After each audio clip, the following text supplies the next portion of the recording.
अली जफर हैं, उन्होंने इंडिया का विजिट किया, वहां पर गाने गाए और फिर उनको भी बहुत पजीराई मिली। पाकिस्तान आके उनका भी एक है ना, जो जिसे कहना चाहिए एक मजीद उनका जो है ना एक मैं कहता हूँ ये इस सेंचुरी का सुपरस्टार आप कहेंगे ना तो वो अली जफर है। और इंडिया जाके हिट होना और तो सुपरस्टार बनना। के बारे में क्या कहेंगे? क्योंकि वो तो सिंगर है, वो सिंगर है, ओनली अ सिंगर। तो अली जफर और इनके दरमियान में आप क्या करेंगे? इस multi spectrum Ali Zafar artist अच्छे हैं, एक्टर भी हैं और गायक भी हैं।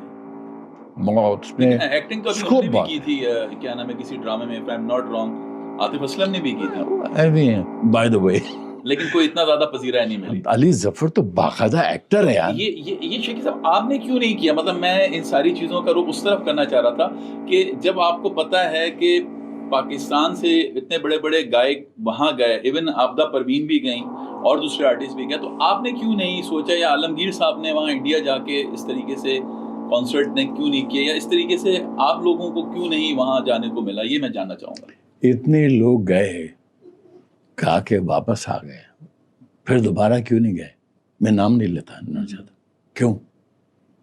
क्योंकि वहां पर भी कुछ उनको सिक्योरिटी थ्रेट्स थी, जिसकी वजह से वो मेरे ख्याल में वहां की जो वहां की जो तंजीमें हैं, वहां की जो पार्टीज हैं, शिवसेना थी और बाल ठाकरे की इनकी, और very unfortunate, very थ्रेट थी कि यहाँ पर Pakistani, otherwise people are people of Pakistan, people of India, people are people. सब कॉन्टिनेंट तो सेम है, एक तरह से इसमें कोई शक नहीं है। You have no difference at all. और जब भी हम कभी बाहर जाते हैं, पाकिस्तान से बाहर या इंडिया से बाहर, चाहे दुबई में मिलें, चाहे कोई यूरोप में मिलें, अमेरिका में मिलें, तो वो चीज ना ऐसा लगता है कि कोई हमारे करीब के कोई लोग हैं, हमारी कोई बस्ती के लोग हैं जो हमसे अब मुलाकात कर रहे हैं। खैर एनीवे, आपने क्यों नहीं सोचा? आपका खुद से मन नहीं था या आपको कोई ऐसे हालात नहीं मिले? अच्छा, आप सुनिए, मैंने सोचा और मैं गया भी। आप गए भी? जी। इकबाल यूसुफ साहब एक फिल्म कर रहे थे, राज। वो तो उन्होंने कहा कि शेख हमारे साथ चलो, और वहीं जो राहुल रॉय, आशिकी के जो हीरो थे, बाबुल बोस कंपोजर की बात। ओके, कंपोजर की बात। हाँ, तो वहाँ उनके उसके आसपास ये कुछ सरदार थे बैंकॉक से बॉम्बे से, ये को प्रोडक्शन थी, और बीच में उन्होंने आर्टिस्ट नदीम को लिया हुआ था। नदीम एंड नदीम मोहसिन खान।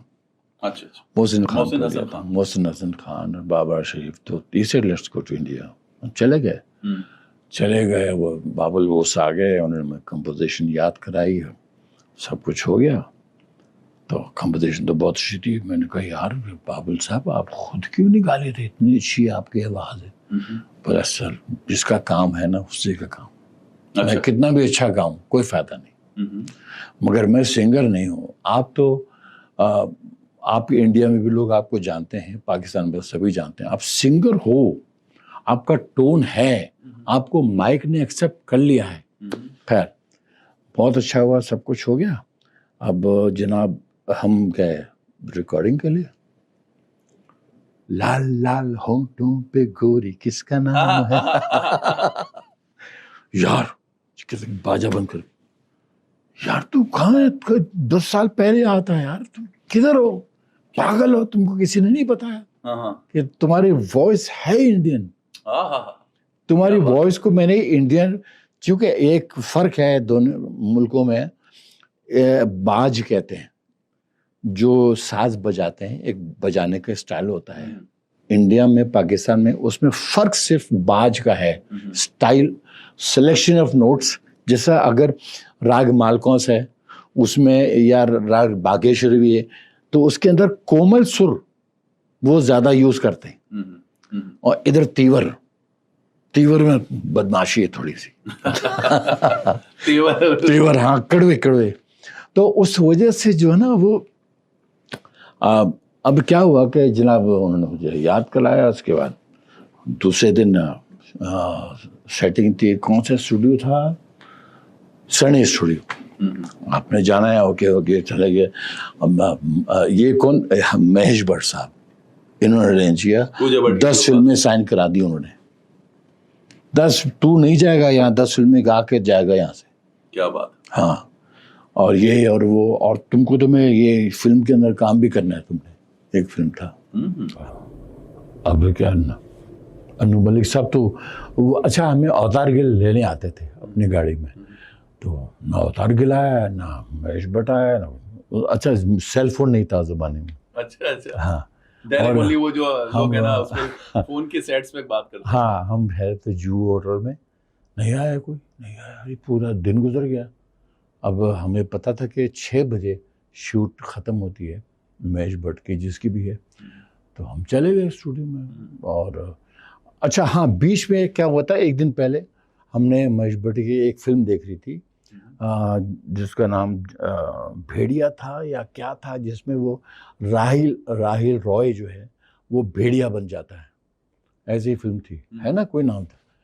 तो वो हमने देख ली थी, तो हमने फ्लावर बुक के लिया, हम लोग चले गए स्टूडियो में। शूट जैसे ख़त्म हुई 6 बजे, जैसे ख़त्म हुआ सब बंद हो जाता वहाँ, और सब बाहर निकले, ऐसे जैसे लग रहा था जैसे जुलूस आ रहा है कोई।